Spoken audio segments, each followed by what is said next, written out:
जानता जो ओकरा के बिगाड़ी के हो चाहे बिगड़ जाए का जी, बिगड़ने का चाहे हंसी मजाक करने का एक समय होता है। अब वो बच्चा क्या जानेगा बाबा। लेकिन एगो गीत हम गईले रही मगही में, बहुत प्यार मिलल कि जैमी तो जो हम जगह मनैहा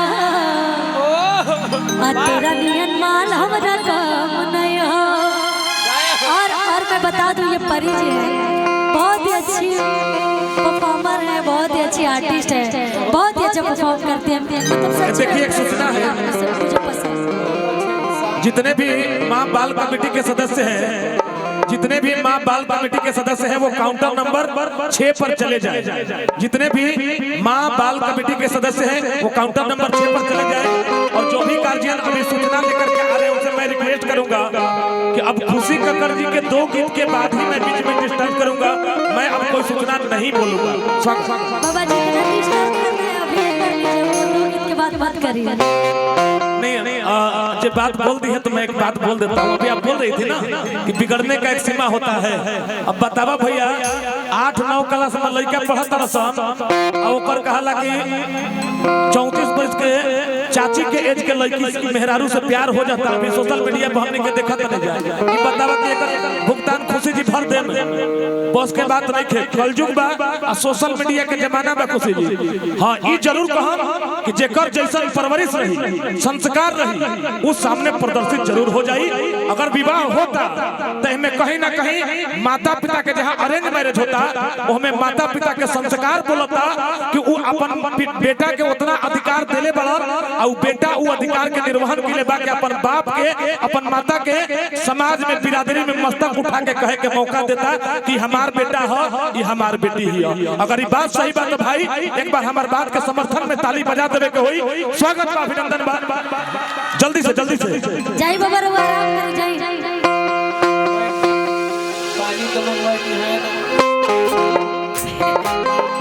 और देखिए जो तिलकहरू भाई लोग हैं, आपका जहाँ पर रुकने का व्यवस्था है, खाना का भी वहीं पर व्यवस्था है, आप लोग चले जाएंगे। Thank you.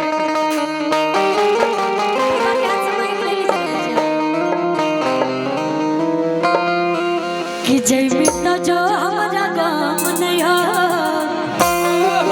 आ तोरा नियन माल हमारा गाम नहीं हो। तेरे संग सुती है बीते है दिन राते, ओ बीते है दिन राते। केहू से कम नहीं के तब काली कि तोरे फट लग तो छाती।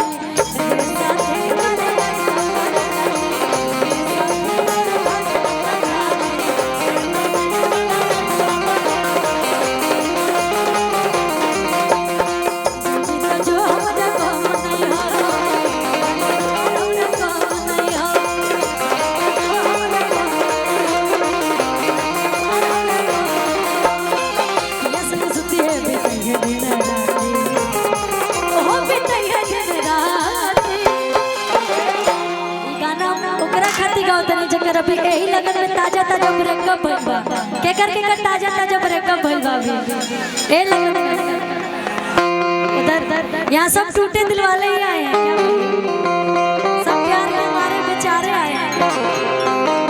पर यहाँ का भी दिल टूटा है इसी लगन में। इनकर महीना टूटेला। चले इनकरियो दिल टूट गइल बटे, इनकरियो दिल टूट गइल बता। आप लोग के ना जो कॉम्बिनेशन में बहुत अच्छा मिला था। तो पसंद वाला है में से क्यों पसंद ना बर भाई में से था।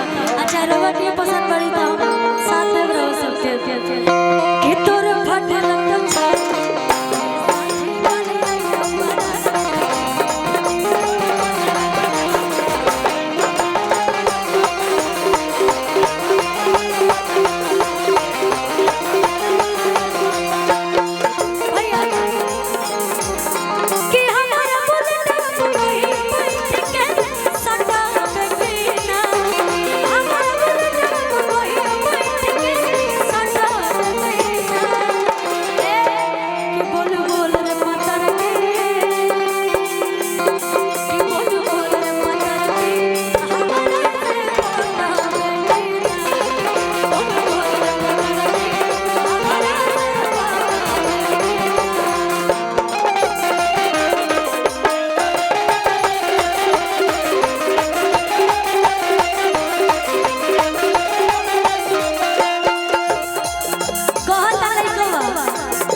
कि तोर फटल छाती रे साथी कले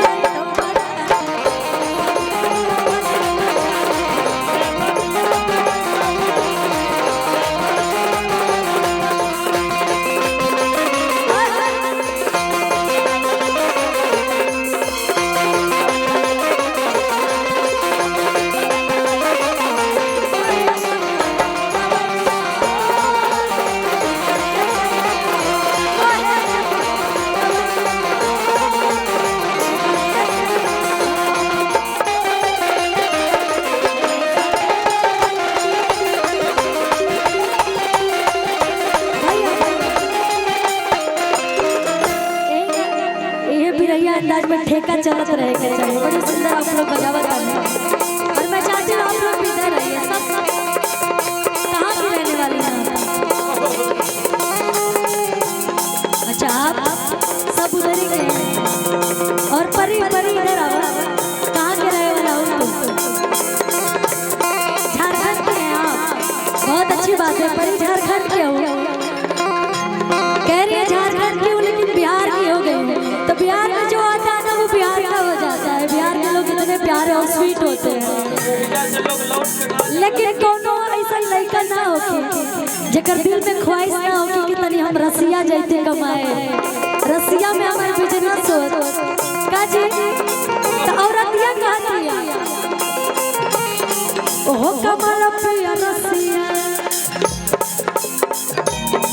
ओहो कमाल पिया रसिया जवानी होता बस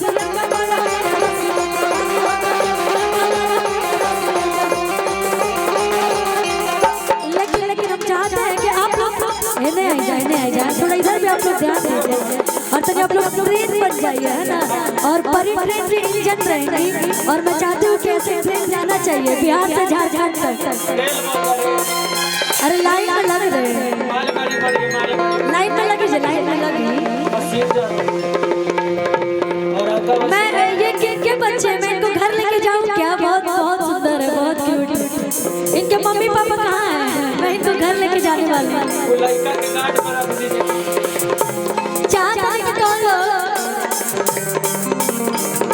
झारखंड से बिहार आ जाना है ना ट्रेन से। ओ कमाल पिया रसिया तू आगे जा परी। ए परी आप आगे जाइए। ओ कमाल पिया रसिया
पूछ रही हूँ। इतना लोग देखा था नहीं था के बाद अगर बियाह हो गए बता हाथ तक पता ही नहीं। चाचा जी आपका भी शादी नहीं हुआ है अभी क्या? रौरो बियाह नहीं हुआ भाई अभी। मान ली भाईवन के तो समझ में आवत अब हम रौर कैसे मान ली कि रौरो बिना बियाह मान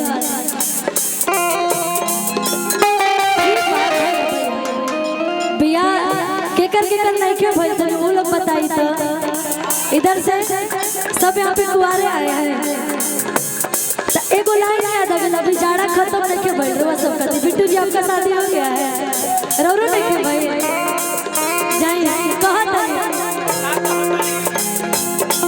जेकर भाई बियाह हो तो मजा मरे है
बनवाई है। गोदना वो कर देखो कितने 2 टैटू हैं? 2 वो कर टाइट इनका टैटू देख के हमरा एगो याद आ गया सब पोजीशन कि गोदमा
एक बार जोरदार ताली बजाइए तो एक बड़ा बढ़िया